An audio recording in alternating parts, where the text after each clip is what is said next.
ത്രിയേക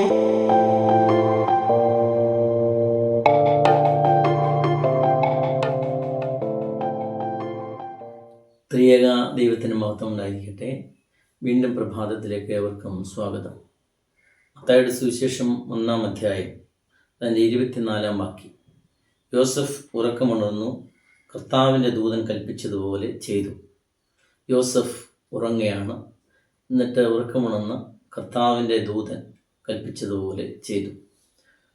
നമ്മുടെ കർത്താവിൻ്റെ വളർത്തുപിതാവായ യോസഫ്, ഭൗമിക പിതാവായ യോസഫിനെ കുറിച്ചാണ് ഇവിടെ പറയുന്നത്.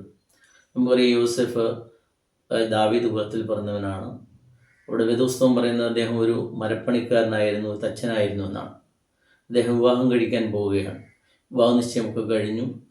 യഹൂദമത ആചാരപ്രകാരമുള്ള വിവാഹ നിശ്ചയമൊക്കെ കഴിഞ്ഞ് വിവാഹം കഴിക്കാൻ പോകുന്നത് മറിയ എന്ന യുവതിയാണ്. ഇവർ തമ്മിൽ നല്ല പ്രായവ്യത്യാസമുണ്ട്. ഒരു പക്ഷെങ്കിൽ സ്നേഹത്തിന് അല്ലെ മാനപ്പൊരുത്തത്തിന് പ്രായം ഒരു പ്രശ്നമല്ലായിരിക്കാം. അതുകൊണ്ടായിരിക്കാം അങ്ങനെ സംഭവിച്ചത്. അല്ലെങ്കിൽ യഹൂദ മത ചട്ടമനുസരിച്ച് പ്രായം ഒരു വിവാഹത്തിനൊരു പ്രശ്നമല്ലായിരിക്കാം. എന്തായാലും വിവാഹനിശ്ചയം ഒക്കെ കഴിഞ്ഞിട്ട് ആ വിവാഹത്തിനുള്ള ഒരുക്കങ്ങളൊക്കെ നടക്കുകയായിരിക്കാം. മനസ്സിൽ വളരെ സന്തോഷങ്ങളും ഒക്കെയുള്ള ഒരു എങ്ങനെ വിവാഹം നടത്തണം, അതിൻ്റെ ആഘോഷ പരിപാടിയെക്കുറിച്ച് ചിന്തയായിരിക്കും, എങ്ങനെ കടന്നു പോവുകയായിരിക്കും. അങ്ങനെ സന്തോഷത്തോടെ കടന്നു പോകുമ്പോഴാണ് യോസഫ് ആ വിവരം അറിയുന്നത്. എങ്ങനെയോ മറിയ ഗർഭിണിയായിരിക്കുന്നു. എങ്ങനെയായിരിക്കാം അതിനെ അഭിമുഖീകരിക്കുന്നത്? മറിയ ഗർഭിണിയായിരിക്കുന്നത് വിവാഹത്തിന് മുമ്പ് താൻ വിവാഹം കഴിക്കാൻ പോകുന്ന ആ പെണ്ണാണ്. അവൾ ഗർഭിണിയായിരിക്കുന്നു. താൻ അവളെ അറിയാതെ അവൾ ഗർഭിണിയായിരിക്കുന്നു. ഈ ലോകത്തിന് മുമ്പിൽ വിവാഹം കഴിച്ചു കഴിഞ്ഞാൽ എങ്ങനെയായിരിക്കും അതിനെ ആൾക്കാർ പറയും? അവമാനിതനാകും. അത് കഴിഞ്ഞിട്ട് ഇപ്പോൾ ഒരു പക്ഷെങ്കിൽ അവളെ വിവാഹം വെച്ച് കഴിഞ്ഞാൽ എങ്ങനെ ഉപേക്ഷിച്ചു കഴിഞ്ഞാൽ അവൾക്ക് പരിദോഷമാകും. ഇങ്ങനെ വളരെ ഒരു ചിന്ത ഭാരത്താൽ ആ വലിയൊരു മാനസിക സങ്കടത്തിലൂടെ കടന്നു പോവുകയാണ്. നമുക്കറിയാം, യോസഫ് ഒരു സാധാരണ മനുഷ്യനാണ്. അദ്ദേഹം ഒരു വികാര ജീവിയല്ല. ഇരുകാലിൽ നടക്കുന്ന ഒരു ആഭ്യന്തര വിപ്ലവമല്ല. മാനസികമായ വലിയൊരു തിരമാലകളുടെ ഒരു സംഘട്ടനം മനസ്സിൽ കിടക്കുകയാണ്. ഇങ്ങനെയുള്ള ഒരു അവസരത്തിലാണ് ഇങ്ങനെ വലിയൊരു മാനസിക വിഷമത്തിലൂടെ കടന്നു പോകുമ്പോഴാണ് യോസഫ് ശാന്തമായി ഉറങ്ങുകയാണ്. അവിടെ പറയുന്നത് ഇങ്ങനെയാണ്: യോസഫ് ഉറക്കം ഉണർന്നു. അപ്പോൾ ശാന്തമായി ഈ വിഷമങ്ങളിലൂടെ കടന്നു പോകുമ്പോഴും യോസഫിന് ശാന്തമായി ഉറങ്ങാൻ കഴിയുകയാണ്. ശാന്തമായി ഉറങ്ങുകയാണ് വളരെ പ്രയാസത്തോടെ പോകുമ്പോൾ. വളരെ ചെറുപ്പത്തിൽ കേട്ട ഒരു പഞ്ചതന്ത്രം കഥകളിലെ ഒരു കഥയാണ്.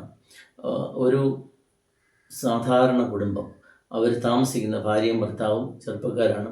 അവർ താമസിക്കുന്നത് വള്ളിക്കെട്ടുകളും മരങ്ങളും ഒക്കെ ഇടതൂർന്ന് നിൽക്കുന്ന ഒരു പ്രദേശത്ത്, അതിൻ്റെ നടുവിലാണ്. ഒരു കാടിന് തുല്യമായ ഒരു പ്രദേശത്താണ് അവർ താമസിക്കുന്നത്. അങ്ങനെ അവർ സന്തോഷമായി കഴിയുമ്പം അവർക്കൊരു ആൺകുഞ്ഞ് പിറന്നു. ആൺകുഞ്ഞ് പിറന്നു കഴിഞ്ഞ് ഒരു മാസമൊക്കെ ആയപ്പോൾ അവരൊരു ദിവസം മുറ്റത്തോട്ട് നോക്കുമ്പം ഒരു കീരിക്കുഞ്ഞ് തള്ള കീരിയുമായിട്ട് കിടന്ന് കളിക്കുകയാണ്. അപ്പം അവർക്ക് അങ്ങനെയായി തള്ള ഓടിപ്പോയി. ഈ കുഞ്ഞിനെ അവർക്ക് ഇഷ്ടമായി. കുഞ്ഞിനെ അവരെടുത്ത് വളർത്തി തുടങ്ങി. ഈ കുഞ്ഞിനെ വളർത്തി എവരുടെ കുഞ്ഞിനൊരു സന്തോഷമാടുന്നത് കീരിക്കുഞ്ഞിനെ എടുക്കുന്നു, അവരതിനെ വളർത്തുന്നു. നല്ല പാലും നല്ല ഭക്ഷണമൊക്കെ കൊടുത്ത് അങ്ങനെ കഴിച്ചു തുടങ്ങിയപ്പോൾ കീരിക്കുഞ്ഞ് പെട്ടെന്ന് നല്ലൊരു കീരിയായി. 4-5 മാസം കൊണ്ട് തന്നെ അത് നല്ല ഒരു കീരിയായിട്ട് വളർന്നു. നല്ല പ്രായത്തിൽ നല്ല ശരീര വളർച്ചയുള്ള കീരിയായി. അങ്ങനെ ഇരിക്കുമ്പോഴാണ് ദൂരെയുള്ള അയൽവക്കാരും പരിചയക്കാരും ഇവിടെ ഒരു കീരി വളർത്തുന്നുണ്ടെന്നപ്പോൾ പറഞ്ഞു, സൂക്ഷിക്കണം, കീരി കുഞ്ഞിനെ കടിച്ചു കൊല്ലും എന്നൊക്കെ പറഞ്ഞു ഇവരെ ഭയപ്പെടുത്തി. പക്ഷേ ഇവർക്ക് അങ്ങനെയൊന്നും തോന്നിയില്ല. ഇവരെന്നിട്ടും ഈ കീരിയെ സ്നേഹിച്ചു. കുഞ്ഞിൻ്റെ കൂടെ ഉറക്കവും ഉണർന്നുമൊക്കെ അവ മുറിയിൽ തന്നെ വളർന്നു. അങ്ങനെ ഒരു ദിവസം ഈ ഭർത്താവ് ജോലിക്ക് പോയി. ഭാര്യ കുഞ്ഞിനെ തൊട്ടിലിൽ ഉറക്കി കിടത്തിയിട്ട് തൊട്ടടുത്തുള്ള അരുവിയിൽ കുളിക്കാനും തുണി കഴുകാനൊക്കെ പോയി. അങ്ങനെ തുണി കഴുകി തിരികെ വന്നപ്പോൾ പതിവ് പോലെ ഈ ഭാര്യയും ഭർത്താവും വെളിയിൽ നിന്ന് വരുമ്പം ഈ കീരി സ്നേഹപ്രകടനമായിട്ട് അവരുടെ ദേഹത്ത് ചാടിക്കയറും, ഇങ്ങനെ ഓടി വരും. അതുപോലെ തന്നെ ഇവർ അരുവിയിൽ നിന്ന് വന്നപ്പം ഈ കീരി വളരെ സ്നേഹപ്രകടനമായിട്ട് പതിവ് പോലെ ഇവരുടെ അടുത്തേക്ക് ചാടിക്കയറാൻ വരികയാണ്.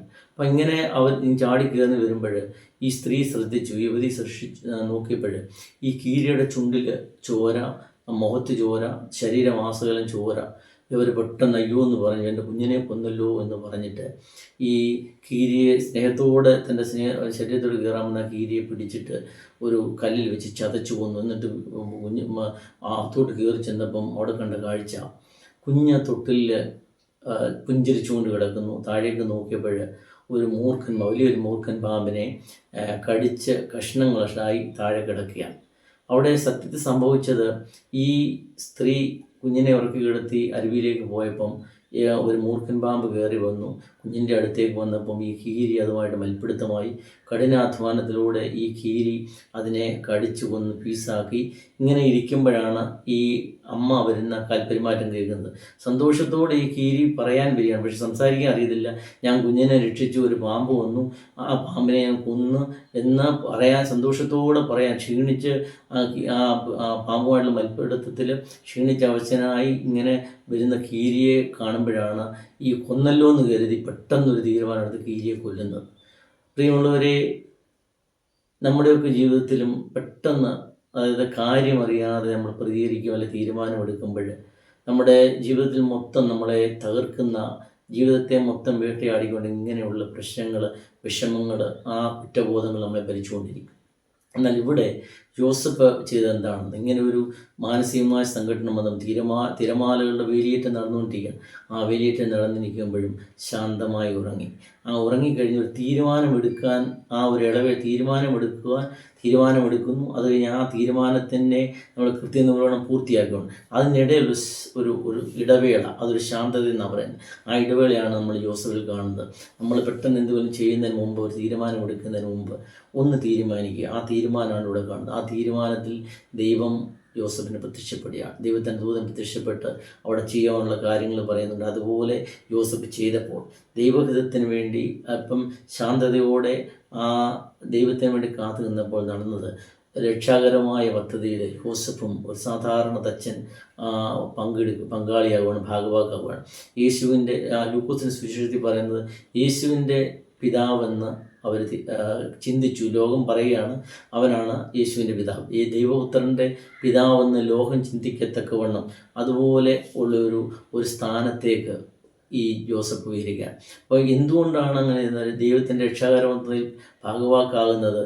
ഈ ശാന്തമായ പെട്ടെന്നൊരു തീരുമാനമെടുത്ത് ഈ മറിയത്തിനെ ഉപേക്ഷിക്കുകയോ, അല്ലെങ്കിൽ മറിയത്തിനെ ഈ സന്നിധി സംഘത്തിൻ്റെ ഒക്കെ മതനേതാക്കളുടെ മുമ്പിൽ കൊണ്ടുവന്ന് കല്ലെറിഞ്ഞ് അവളെ കൊല്ലുകയും ചെയ്യുമായിരുന്നെങ്കിൽ ഈ ഇങ്ങനെ രക്ഷാകര പദ്ധതിയിൽ പങ്കെടുക്കുമായിരുന്നില്ല. യോസഫ് വളരെ ശാന്തനായി. വേദപുസ്തകത്തിൽ എങ്ങും യോസഫ് എവിടെയും സംസാരിച്ചെന്ന് പറയുന്നത് ശാന്തമായ നീതിമാനായ നിലകൊണ്ട് ശാന്തതയോടെ, ആ ഒരു ശാന്തത നമ്മുടെ ജീവിതത്തിൽ കിട്ടുവാൻ തക്കവണ്ണം നമുക്ക് പ്രാർത്ഥിക്കാം. ശാന്തതയോടെ, കോപത്തോടെ പെട്ടെന്ന് എടുത്തിയാടി ഒരു തീരുമാനം എടുക്കുന്നതിന് മുമ്പ്, അതിനിടയിൽ എന്തുവേലും കോപം വരുമ്പോൾ get away from the situation എന്നാണ് ഈ ആങ്കർ മാനേജ്മെൻറ്റിൽ പറയുന്നത്.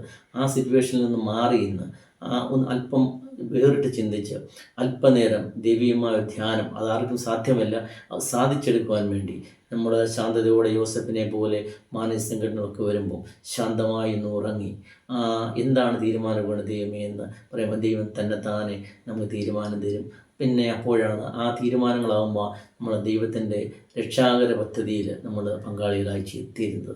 അതിന് ദൈവത്തിൻ്റെ പരിശുദ്ധാത്മ സഹായിക്കട്ടെ എന്ന് പ്രാർത്ഥിക്കുന്നു. ദൈവം നമ്മെ സമർത്ഥമായി അനുഗ്രഹിക്കട്ടെ.